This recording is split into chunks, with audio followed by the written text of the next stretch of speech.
Depuis plusieurs semaines, voire plusieurs mois, on entend parler de Wazalendo. Mais qui sont-ils? Quelle est leur nature juridique au regard du droit international? Peuvent-ils être reconnus comme une entité à part entière ici en République démocratique du Congo? Peuvent-ils être intégrés au niveau des FARDC, voire au niveau du gouvernement?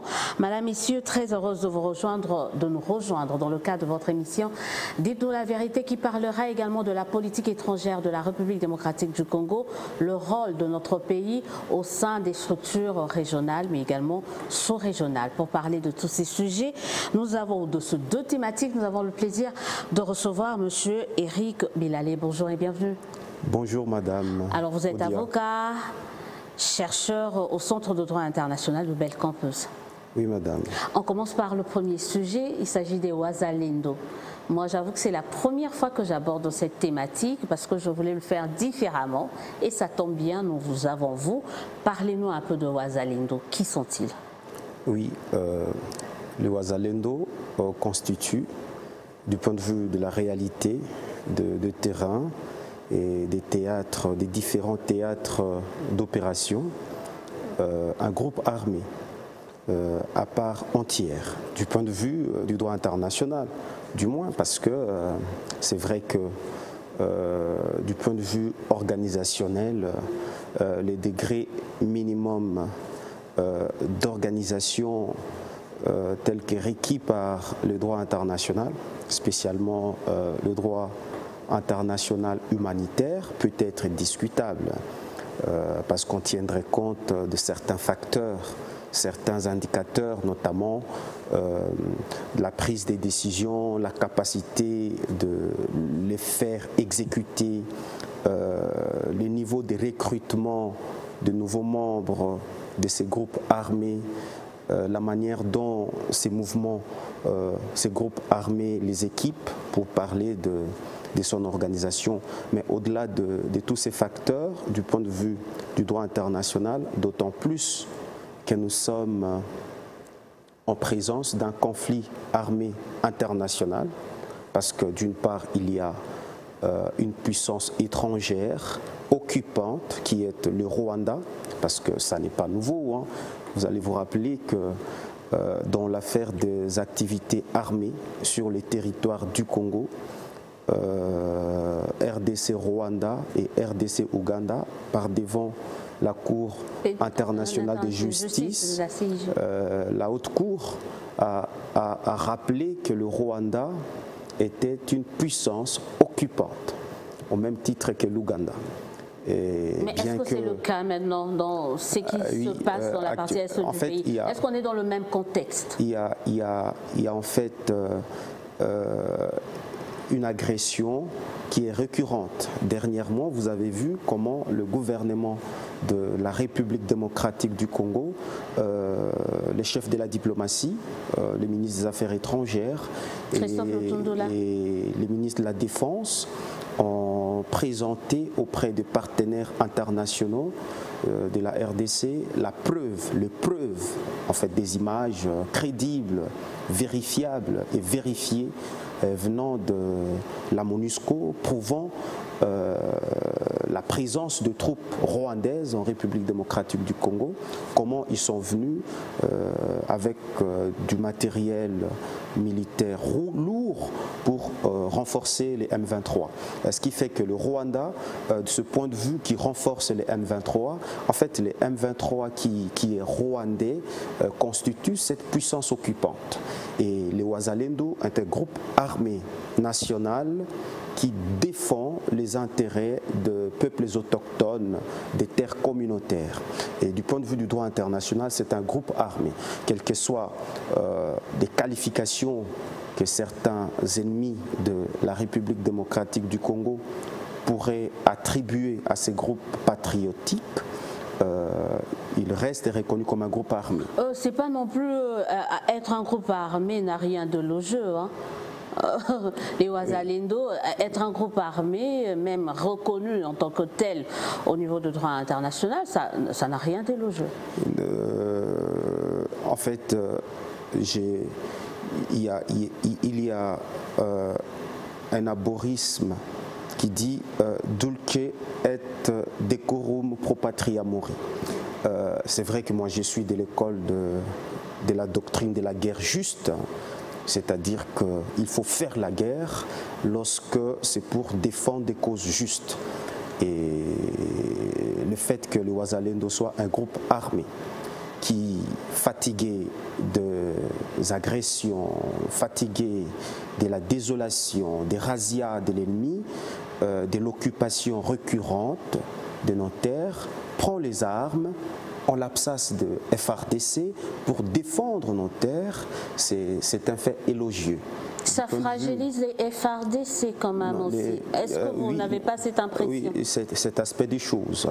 S'il faut faire une analyse cohérente et correcte sur ce point de vue, je pense que ce que doivent faire les FARDC, sans hésitation, parce qu'il s'agit d'un devoir de défendre l'intégrité du territoire, sans limite et aucun texte international n'interdit à la République démocratique du Congo, je voudrais dire, à ses forces armées, de défendre son intégrité du territoire, même en la présence des Nations Unies ou des États, des forces armées de l'EAC. La RDC, les FARDC doivent défendre l'intégrité du territoire national. Et de ce point de vue, je crois que les combats de Wazalendo, qui en réalité fait le travail de FARDC, est un combat qui, au-delà du fait que c'est soutenu par l'opinion publique nationale, est un combat qui doit être encouragé par toute la nation. Toute la nation, mais c'est quoi la différence? On parle, je crois que selon certains rapports, on compte plus de 100 groupes armés ici en République démocratique du Congo. En quoi est-ce que les Wazalendo sont différents d'autres groupes armés qu'on compte sur notre territoire? C'est vrai qu'il y a des groupes armés qui ont sémé de la désolation toutes ces années à l'est du pays et dans certaines poches d'insécurité, dans certains recoins de la République. Et tout ça, c'est parce que l'autorité de l'État est effritée, c'est parce que l'administration publique ne jouait plus ce rôle. Et les Wazalendo sont un groupe qui vient en réalité faire autrement. Les Wazalendo ne viennent pas commettre de pillage. Les Wazalendo ne détruisent pas le bien de particuliers. Les Wazalendo ne cherchent pas à exploiter illégalement nos ressources naturelles. Les Wazalendo sont au départ des civils, de bons citoyens, des paisibles citoyens. Parmi eux, il y a des citoyens des divers secteurs de la société. Il y a des comédiens, des renoms, par exemple, de Béni qui rejoignent le mouvement. Il y a de jeunes étudiants qui rejoignent le mouvement parce que vous vous rappelez de tout ce qui se passe à l'est du pays, à Béni, les égorgeurs qui tuent nos concitoyens, ce sont les étrangers qui infiltrent nos terres en l'absence de FARDC pour nous tuer. Et les Wazalendo sont des patriotes qui s'élèvent. Les Wazalendo peuvent être vous, peuvent être moi. Et ce qui fait qu'il y a une différence entre le Wazalendo et les groupes armés comme le négatifs. Maï-Maï, c'est négatif Non, le Maï-Maï, je n'ai pas fait une étude approfondie sur le Maï-Maï, mais à ce que je sache, le Maï-Maï... Mais je sais qu'il y en a beaucoup, il y a Kotumba, il y a Nyatura.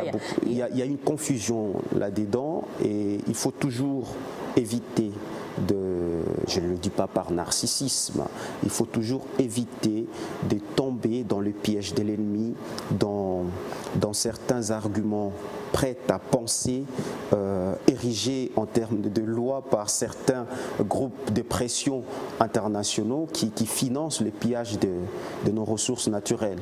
Alors, ce genre de choses exigent une étude minutieuse de la question. Je sais qu'au niveau de nos services d'intelligence, c'est un travail qui peut déjà avoir été fait et qu'il y a des rapports qui ont été faits là-dessus auprès du commandant suprême qui peut prendre des mesures adéquates. Est-ce que les Ouazalendo ont toujours existé? Depuis quand ou ils existent depuis juste quelques mois? Est-ce qu'ils ont toujours été là et qu'est-ce qui explique aujourd'hui qu'il y ait ce sursaut un peu patriotique de leur part pour qu'ils puissent mener ces différentes actions qu'ils sont en train de mener en faveur, faut qu'on se le dise, hein, en faveur de notre pays, dans cette partie de la République? Ah oui, cette question relève d'une pertinence exceptionnelle parce que Ouazalendo, en tant que connotation, signifie patriote.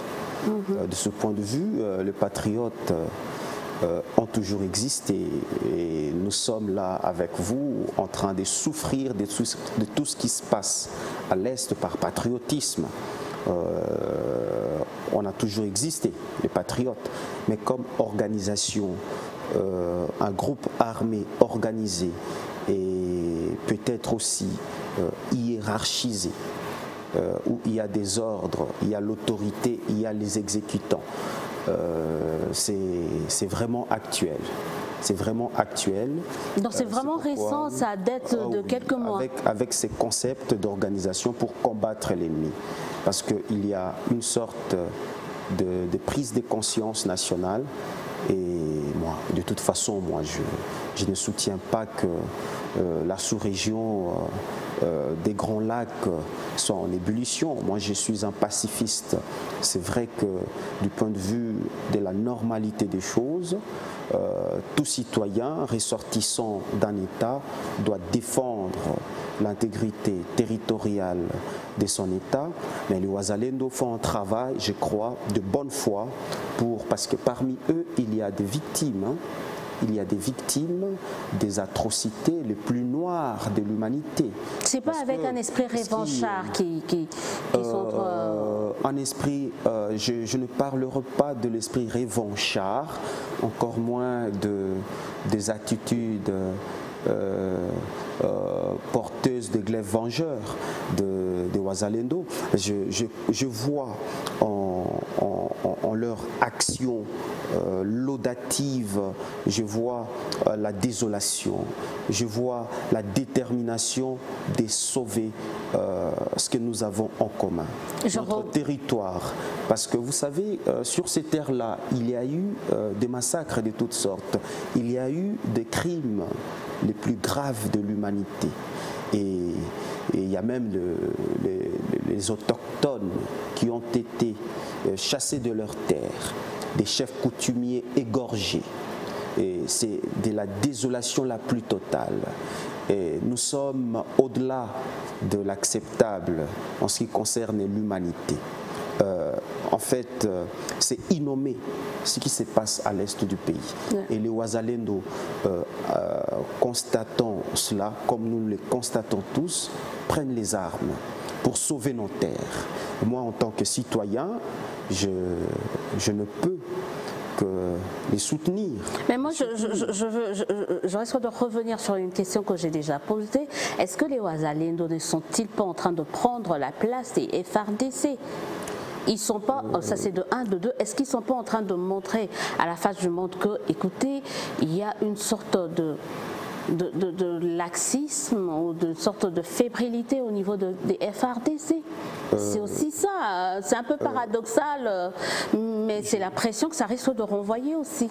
Oui, il y a beaucoup d'impressions qui peuvent être dégagées de l'analyse de cette question de Ouazalendo, mais le plus important de toutes ces impressions, c'est que les Ouazalendo sont des patriotes. Et le FARDC sont également des patriotes. Le FARDC doivent s'élever. Le FARDC doivent faire leur travail. Et je crois que les analystes au sein du gouvernement et des institutions de la République doivent analyser correctement les textes internationaux pour voir ce que les FARDC doivent faire. Et j'ai appris il y a 48 heures que la MONUSCO prend l'engagement de combattre aux côtés des FARDC, de protéger la ville de Goma. Ben l'opération Springboks. Moi, je crains que cela soit de la poudre aux yeux. Les FARDC doivent défendre l'intégrité du territoire dans son ensemble. Ça n'est pas que la ville de Goma. Ça n'est pas que la ville de Goma. Les FARDC doivent arriver jusque là où combattent les Wazalendo. Et parce que les Wazalendo, ce sont des patriotes qui peuvent être dans les émotions pour défendre leur terre. Certains parmi eux ont tout perdu. Et les FARDC, en tant qu'armée, doivent descendre sur les terrains aux côtés des Wazalendo pour orienter les choses, voire prendre leur place. Et c'est ça le devoir des armées. C'est ça, les devoirs des armées. Est-ce qu'on peut intégrer les Wazalendo au sein des FARDC? Ce serait plus facile quand même. Oui, l'intégration. Moi, je suis. Sans parler de mixage, brassage, mais bon, est-ce qu'on peut. On ne peut même pas en parler dans cette hypothèse-là. Non, on ne peut pas en parler dans cette hypothèse-là. Mixage, brassage, de tristes mémoires, avec tout ce qui s'y est passé. Mais ça risque aussi d'être persisté là. Mais j'attends d'abord votre réponse. Est-ce qu'on peut intégrer les Wazalendo? En ce qui concerne les Wazalendo, je crois que rationnellement, les Wazalendo étant des citoyens, la plupart d'entre ces combattants sont des citoyens qui mènent leur vie dans différents secteurs de la société. Et une fois nos terres libérées et que la sécurité établie, l'intégrité du territoire national protégé, ils feront librement le choix.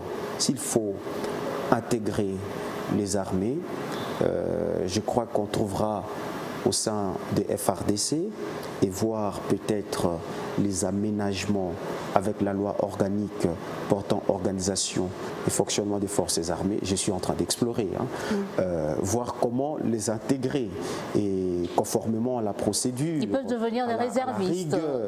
Ah oui, il y a aussi une loi sur le réservisme qui a été votée au niveau de l'Assemblée nationale. Je suis en train de dire plutôt que ce sera le libre arbitre de chacun. Chacun voudra, écoutez, j'ai déjà combattu, j'ai goûté aux armes, je crois que je reste dans les FARDC de manière permanente, de sorte qu'en cas de problème, j'interviens. Ou certains diront, comme vous le dites, que je reste un réserviste, mais en attendant, je fais autre chose. Tout dépendra de Wazalendo. Mais pour l'instant, ils doivent continuer. Pour l'instant. En tant que tel, en tant qu'une entité qui évolue en dehors du système. Pour l'instant, en tant que patriote, je crois qu'ils sont le pays est en danger. Il y a péril. Nous courons un grand danger d'occupation de nos terres. Vous vous rappelez de ce qui s'est passé et qui se passe en Ukraine. Il y a des comédiens, il y a des citoyens qui ont pris les armes aux côtés de l'armée ukrainienne pour défendre leurs terres. C'est la même chose avec les Wazalendo, avec une différence peut-être, parce que les Wazalendo ont pris l'initiative, ils se sentent organisés et combattent avec sympathie à leur nation. Ils ne disent pas qu'ils vont rester un groupe armé, ils disent qu'ils combattent et au besoin, ils ont besoin de soutien de tout le monde. Ah, mais plusieurs groupes armés ont eu à dire ça. On parle de même plusieurs rébellions dans notre pays ont eu à dire ça. On prend les armes pour défendre la patrie et ensuite on sait qu'ils sont maintenant versés dans l'exploitation illicite des ressources minières. Est-ce que les Wazalendo ne vont-ils pas tomber dans ce piège-là aussi? Le piège, exactement. Je vous ai dit qu'il faut traiter toutes ces questions avec une prudence accrue. parce que la question de l'exploitation illégale, illicite de nos ressources naturelles par des puissances voisines et étrangères est différente des actions des Wazalendo qui consistent à bouter dehors exactement ces puissances qui exploitent illégalement nos ressources. Ces groupes armés qui se sont installés par besoin économique à l'est du pays, des groupes armés étrangers, créés à l'étranger, armés par l'étranger, qui ont investi nos terres, sont différents des Wazalendo. Et les Wazalendo combattent exactement contre ces groupes armés, parmi lesquels il y a les M23. Les M23, en fait, c'est cette machine macabre, cette thanatocratie que je considère comme la blanchisserie de l'exploitation de nos ressources naturelles par le Rwanda directement, par son bras armé qui est le M23. Et c'est différent des Wazalendo qui n'exploitent pas des ressources naturelles, qui ne font que combattre pour bouter dehors l'ennemi. Pour l'instant. Pour l'instant. Pour l'instant, on est sûr. Et j'ai la foi, j'ai la ferme conviction que, considérant ces compatriotes, nos compatriotes, ils ne peuvent pas avoir dans leur imaginaire collectif l'idée macabre de faire sur nos terres comme l'ennemi. Non, ils sont des patriotes, c'est leur terre. C'est leur terre, ils veulent simplement la protection et les vivre paisiblement. Vivre paisiblement, pour vivre paisiblement, il y a plusieurs communiqués, vous parliez des étrangers. On parlera tout à l'heure de la politique internationale, de la politique étrangère de la République démocratique du Congo, mais en faisant allusion aux étrangers, on a vu le communiqué, il y a eu Anthony Blinken qui a parlé avec le président Tshisekedi et le président Kagame, on a vu le dernier communiqué de l'Union européenne, tous appellent à une sorte de désescalade le long de la frontière et que la solution par rapport à la situation dans l'est du pays, elle sera diplomatique et non militaire. Ah oui, moi par contre, je pense le contraire de tous ces communiqués. Hein. Et ça, je l'ai dit indépendamment, je l'ai dit en tant qu'analyste de faits internationaux. Vous savez, lorsqu'il y a les désordres armés dans un territoire, on ne peut y mettre fin correctement que par la violence armée. Par la violence armée. Une violence armée légitime, légale d'ailleurs, qui ne revient qu'au FRDC, que seul le FRDC ont le monopole d'usage. Et je crois que ces communiqués sont des communiqués tendancieux. Je le dis indépendamment. Je pense, c'est mon opinion. Et je suis opiniâtre là-dessus, disant que ces genres de communiqués qui disent que les désordres qu'il y a, la violence armée, la destruction de nos terres, l'exploitation illégale de nos ressources passeraient par la diplomatie pour trouver une solution. Je pense le contraire, c'est la violence armée. Il faudrait bien qu'on se parle un jour, hein.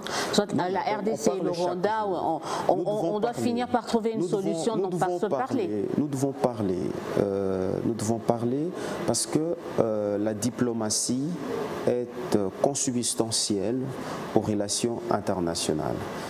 Avec le Rwanda, nous sommes voisins, nous sommes deux peuples voisins de par la nature, de par la géographie.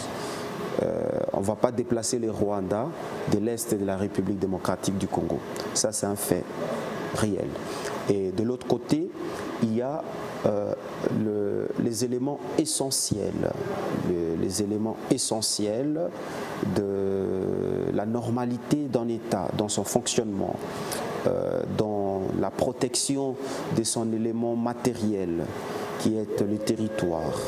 Et la protection d'un territoire national passe par les forces armées.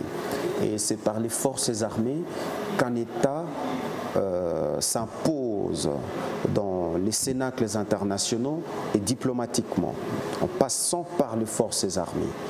Et là, je crois qu'on est en train d'explorer indirectement la question liée à la diplomatie, à la politique étrangère de la RDC. Ce qui fait que la RDC doit d'abord défendre son territoire.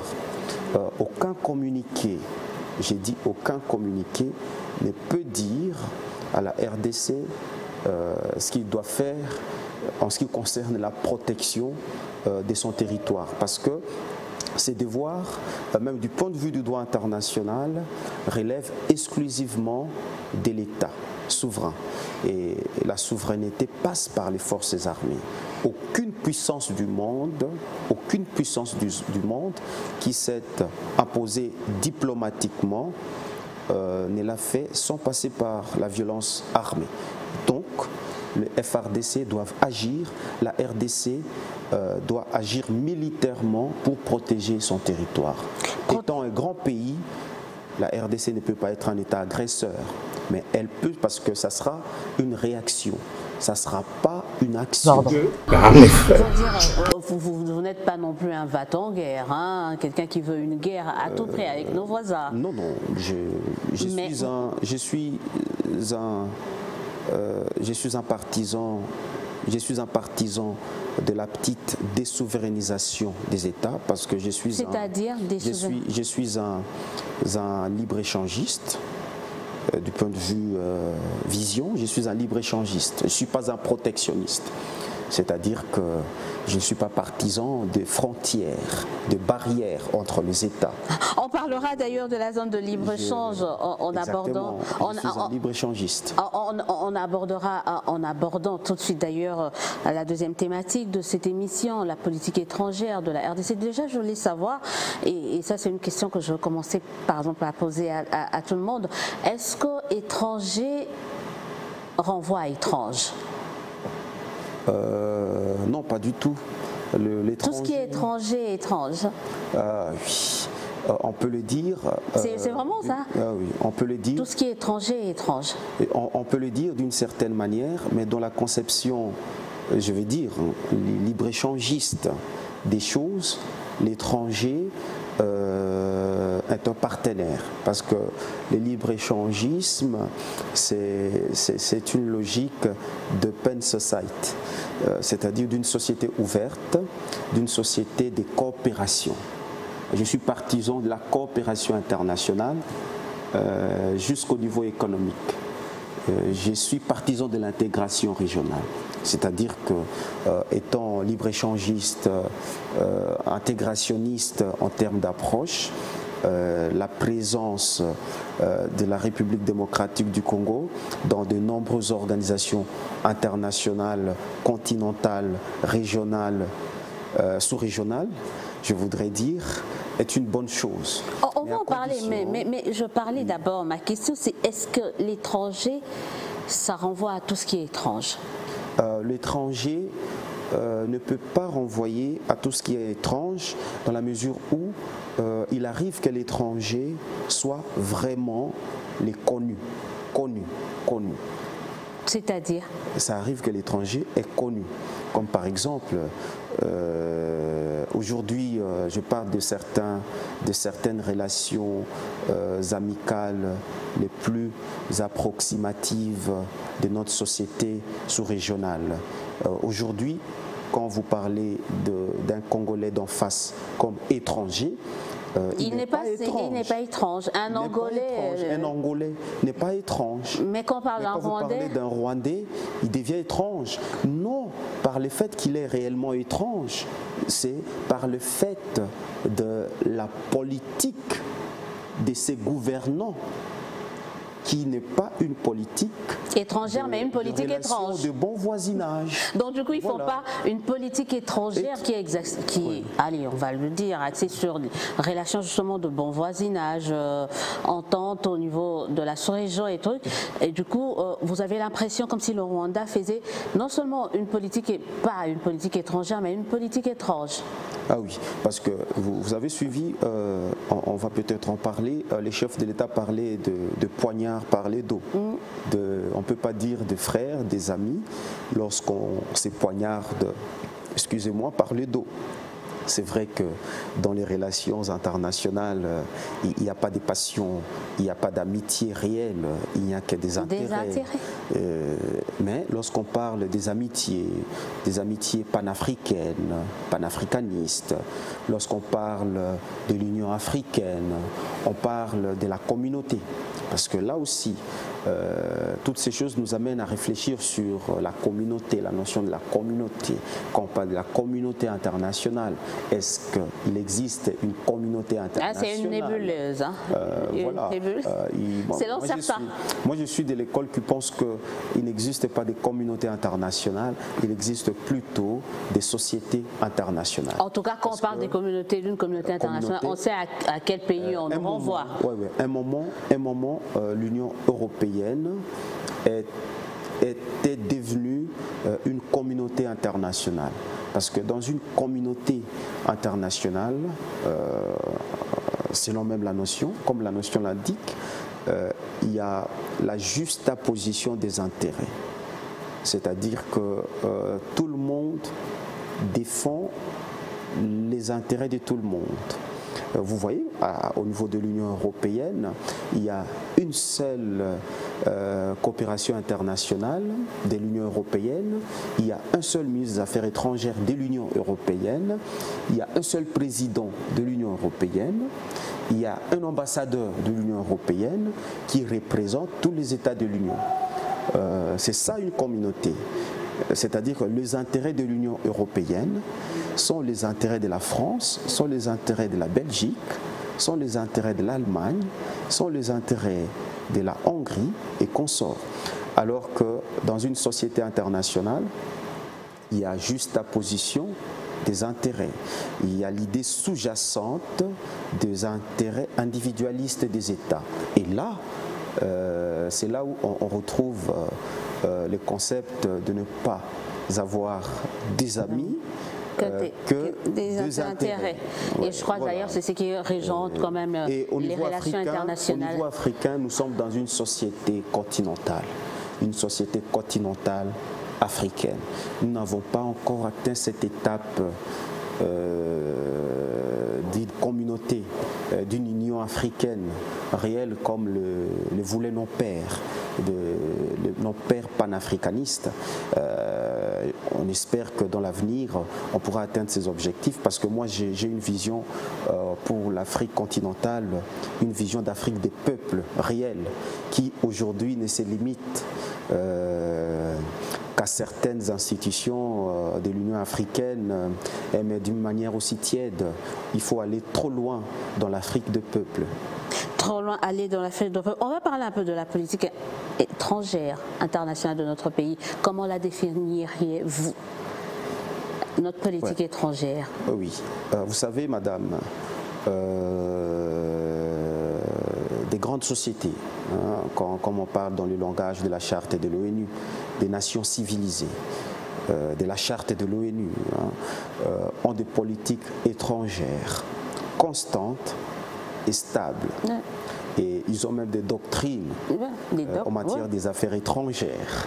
Et quand vous voyez par exemple la politique étrangère des États-Unis d'Amérique, en matière de la sécurité intérieure, en matière de défense de ses intérêts, il y a une certaine doctrine qu'on appelle la doctrine de légitime défense proactive.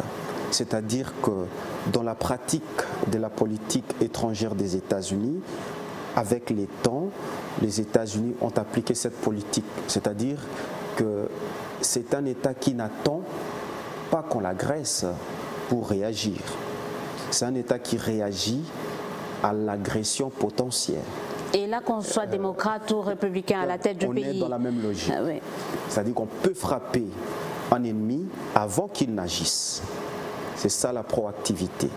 Et même en matière, il y a de la politique étrangère, en matière des nucléaires, en matière de la défense aérienne, il y a beaucoup de choses là-dedans. Pour parler de notre politique étrangère, c'est un peu compliqué, c'est vrai que j'ai... Mais est-ce qu'on en a déjà une politique étrangère? Je pense que depuis 60 chaque régime, jusque... C'est ça. Chaque régime, chaque système politique apporte sa politique en fait. a amené sa politique étrangère. Chaque administration a amené sa politique étrangère et chaque administration a eu ses résultats. Ce qui fait qu'on a une politique étrangère changeante, qui varie au gré des, nous avons une politique administrations. Étrangère pas constante. Nous avons, parce que la politique intérieure d'un État définit sa politique internationale. Et la politique internationale est la somme de la politique nationale. La politique étrangère, je voudrais dire, est la somme de la politique nationale et internationale d'un État, ce qui fait sa politique étrangère. Et chez nous, nous avons l'habitude d'échanger de politique. Nous n'avons pas de constances. Comme par exemple, on trouverait au niveau de la diplomatie congolaise, au niveau de certaines directions des affaires étrangères, quand on arrive, je donne un exemple, il y a un changement de régime, on trouve qu'à tel niveau des relations avec l'Union européenne, la RDC était au point de faire ces 6-là et que l'administration qui arrive continue et parachève la politique. Chez nous, c'est un peu compliqué parce que quand on change d'administration, on change de gouvernement, tout change en fait, on recommence à zéro. Dirigeants, il y a beaucoup de chances, je dirais même à 80% ou 90% pour commencer à zéro. Ça s'appelle la table rase administrative et c'est très dangereux. C'est pourquoi il est important qu'on stabilise et qu'on rende permanente un certain dynamisme de la politique étrangère. Comment on y arrive? C'est question des responsabilités et des consciences nationales. Lorsque ce sont des personnes, des gens, des individus animés de patriotisme et d'une certaine vision de l'État et de ses politiques, je trouve mal que personnellement je vienne aux affaires étrangères ou à l'administration d'une ambassade, que je trouve des réalisations considérables et que je fasse la table rase. Non, je dois continuer dans l'intérêt de la nation parce que l'État peut naître, grandir et disparaître. Vous avez les souvenirs de certains États. Vous avez les souvenirs de certains États qui ont existé, qui ont disparu. On vous parle aujourd'hui de l'ex-Yougoslavie. On vous parle de certains États qui ont existé. Et comment un État disparaît? C'est lorsque sa politique, en fait les triangles magiques, ne pas sérieux. C'est-à-dire la diplomatie, la défense nationale et les renseignements. C'est un triangle magique qui fait qu'un État soit pérenne dans les temps et grandisse dans les temps et dans les époques. Est-ce que nous, en République démocratique du Congo, on respecte ce triangle où on est, allez, on ne va pas être pessimiste, on est en voie de disparition ou non, je ne peux pas. Loin de nous d'être des oiseaux de malheur, mais au regard de ça, on a... Non, mais je dis pas que le non-respect de ces triangles magiques actuellement ou hier, oui, c'est vrai que ça peut constituer des signes prémonitoires de la disparition d'un État, mais la plus grande, la plus grande preuve des éléments précurseurs de la disparition d'un État dans toute société du monde, c'est son affaiblissement, c'est son effritement. Est-ce que ce n'est pas le cas avec notre pays? C'est l'absence de son autorité. Est-ce que c'est déjà pas le cas avec nous? Aujourd'hui, je crois qu'il y a des efforts. Il y a des efforts pour élever l'État. Et nous devons continuer avec ces efforts. Nous devons continuer avec des objectifs qui tendent vers un Congo plus grand et plus beau qu'avant. Parce que si on ne tire pas attention, si on se met à suivre nos querelles internes sans penser à l'intérêt national, l'État va disparaître. Et pourtant, nous n'avons que cet État qu'il faut défendre par tous les moyens, mais aussi par l'intelligence fine. On parle de deux organisations. La politique étrangère de la RDC est souvent axée sur les organisations sous-régionales et EAC maintenant. Hier, c'était la SADC, il y a la CEAC, plusieurs organisations comme ça sous-régionales. Bien entendu, il y a l'Union africaine. Mais vous pensez que ça a été une bonne chose pour le pays d'adhérer à l'EAC et de tourner le dos à la SADC, par exemple, comme le disent ou le prétendent certains analystes? Non, je crois que nous faisons partie de beaucoup d'organisations sous-régionales. L'adhésion à une organisation sous-régionale n'amène pas que les avantages, il y a aussi les désavantages. Mais c'est lorsque on fait des analyses concrètes sur le pour et les contre en ce qui concerne l'adhésion que l'on se décide d'adhérer ou de ne pas adhérer. Je crois, je le pense. J'ai la ferme conviction qu'en adhérant à l'EAC, on a jugé le pour et le contre. Il y avait certainement des intérêts. Sauf que le résultat ne suive pas. En tout cas, ne suit pas ou ne suit pas. Des intérêts qu'il fallait défendre, mais la réalité en aval nous dit autre chose, avec la présence de ces troupes de l'EAC qui sont là plutôt pour ne rien faire. Vous voyez, quand une organisation sécuritaire régionale vient à la rescousse d'un de ses membres, c'est pour soutenir ces armées. Ça n'est pas pour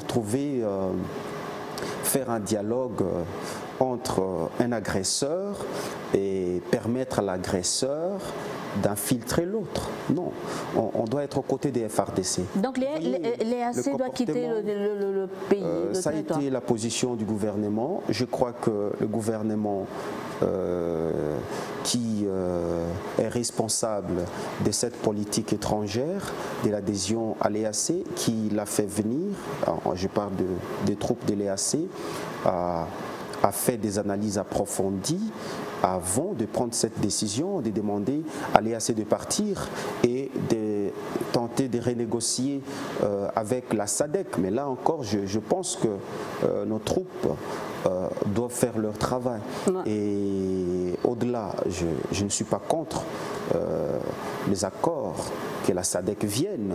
C'est grâce à ces négociations d'ailleurs que la MONUSCO a changé son fusil d'épaule en disant qu'elle va être aux côtés des FARDC pour protéger la ville de Goma. Je voudrais dire, non, je suis pour que la SADC vienne, mais que le FARDC travaille déjà en amont. Travaille déjà. Que la SADC les trouve en train de travailler, de chercher à bouter l'ennemi dehors et que la SADC vienne en appui. Parce que les FARDC doivent être en avant-garde. En avant-garde, on va très bientôt terminer. Il ne reste plus que quelques minutes et je vous demanderai d'être aussi bref que possible pour les deux dernières questions. Alors, on parle très rapidement de trois bassins. On a vu le sommet de trois bassins qui s'est tenu récemment au Congo-Brazzaville. Quel peut être le rôle du pays de Tshisekedi? Absolument. Le rôle de la RDC doit être le rôle de maître, le rôle d'initiateur, le rôle des Lumières, parce que c'est nous qui devons être dans les initiatives. Ouais, mais nous on est à la traîne, quoi. La RDC, ensuite le Brésil et enfin l'Indonésie. Nous devons être dans les initiatives et je crois que ce ne sont pas des initiatives. On aurait dû organiser ce sommet ici, par exemple, à Kinshasa. Absolument. On aurait dû quand même. Et ben, écoute, il y a beaucoup de choses qu'il faut faire là-dessus. On ne peut pas être distrait. C'est nous. Bah oui, en fait, quand on parle de Bassat, c'est nous. Nous devons être à l'initiative.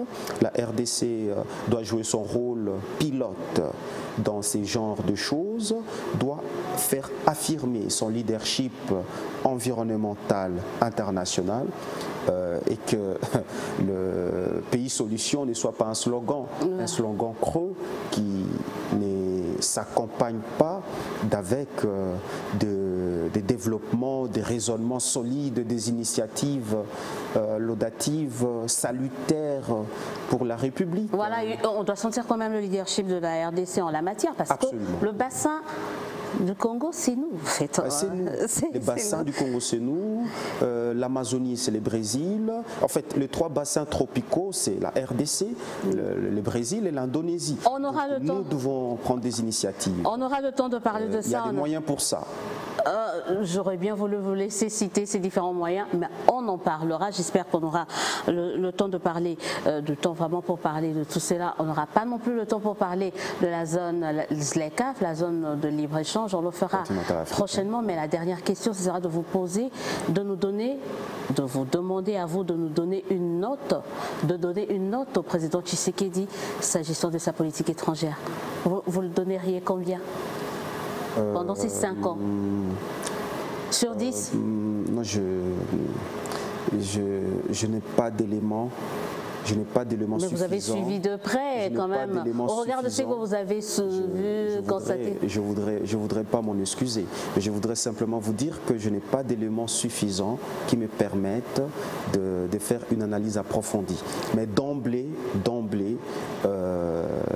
son Excellence Félix-Antoine Tshisekedi a quand même accompli des prouesses au niveau international. Un élément, et on va terminer, un élément qui vous a marqué, qui a marqué l'action du président Tshisekedi en international.